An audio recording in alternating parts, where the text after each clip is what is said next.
Hello everyone, my name is Paige and today I'm here with my review of Shadowscent by P.M.Freestone. Shadowscent comes out on February 7th. So what I want to say first off about this is that it reminded me a lot of A Torch Against the Night and The Wrath and the Dawn. They just kind of had that same sort of feeling of like a fantasy YA novel that's, I don't know, just super interesting, and there's like a lot to be explored within this world, and I'll talk about like more specifics in a second, but yeah, I really enjoyed it. So if you enjoyed those series, then you would definitely really like this one. One other thing I wanted to add too was this little note came with the arc when I first got it, and I really like this part where the author is talking about, in my first university degree, I studied a triple major, nerd alert, in archaeology, history, and world religion.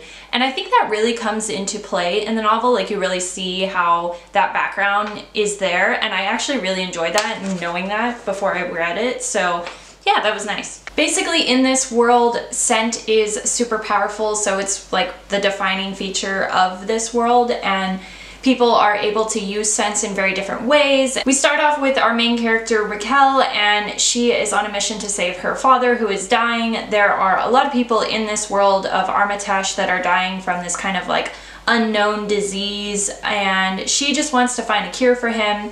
And so she travels into the city to try to participate in this competition. I thought honestly that would be like the main part of the book, but it actually ends up being this completely different thing where she's kicked out of the competition and then she's kind of just sent on this whirlwind of events. Our other main character is Nasai. Sorry, his name's not Nasai, that's the name of the prince. His name is Ash. I guess supposed to be the romantic love interest for Raquel, and he works for the Prince of Armitage, and there's a lot of political strife and stuff going on.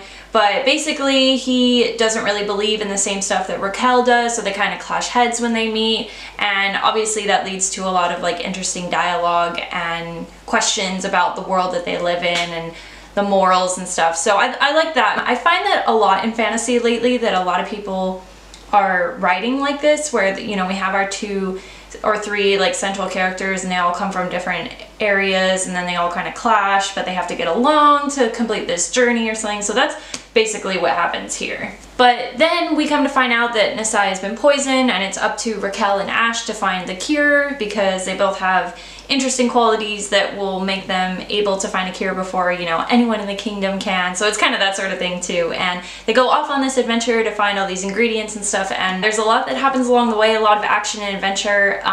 There were a couple times where I just couldn't put this down. I thought there were just so many interesting things going on. Though I did feel in a couple places that it dragged just a little bit. I was kind of like, okay, let's like get on with it. I also felt a couple times that, and maybe it's through fault of my own, that I couldn't keep the characters straight. So there were times when characters would pop up again and I'd be like, wait, who is that? And then I also just didn't care about them as much either, because they weren't in the novel as much as I wanted them to be. So when they did pop up and like if things would happen to them, I would just kind of be like, oh, this is happening. Like, they're not the main characters, so I'm not, you know, a huge fan of what's going on here. The setting is always changing, which I actually really like in fantasy novels. It gives authors, I think, a big opportunity to explore the world that the characters are set in, and they're able to have like really lush and beautiful descriptions, which also happens a lot with the way they describe perfume and ingredients and just the scents overall in this world. You could fall into the difficulty of not being able to obviously like smell what's going on and what the characters are smelling, but through descriptions, I think that P.M.Freestone did a really good job of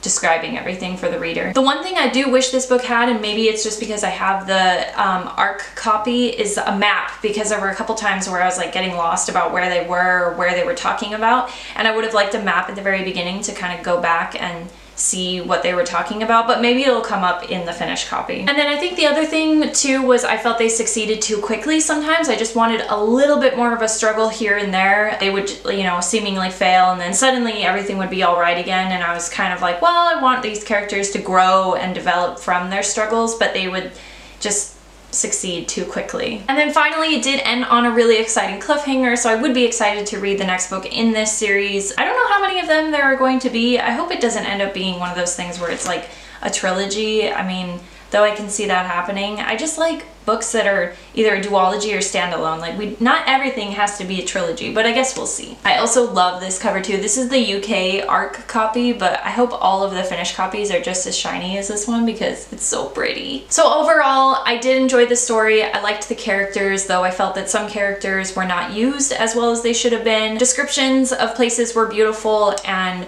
realistic. I thought that I could really see the places, though I would have liked a map at the very beginning of the book. Overall, I did get this one 4 out of 5 stars, and you guys should definitely check it out when it comes out this week. I'm also doing a giveaway with the publisher for this one, so check out all the details linked down below. You can try to win a copy of Shadowscent, and then you can read it for yourself. Otherwise, go pre-order this one. I really enjoyed it and thought it was really great. Also, thank you so much to Scholastic UK for sending me this art copy. And that is my review of Shadowscent by P.M.Freestone. If you enjoyed this, definitely give it a thumbs up, like, comment, subscribe, all that good stuff. You can find me down in all the links below if you want to chat more with me.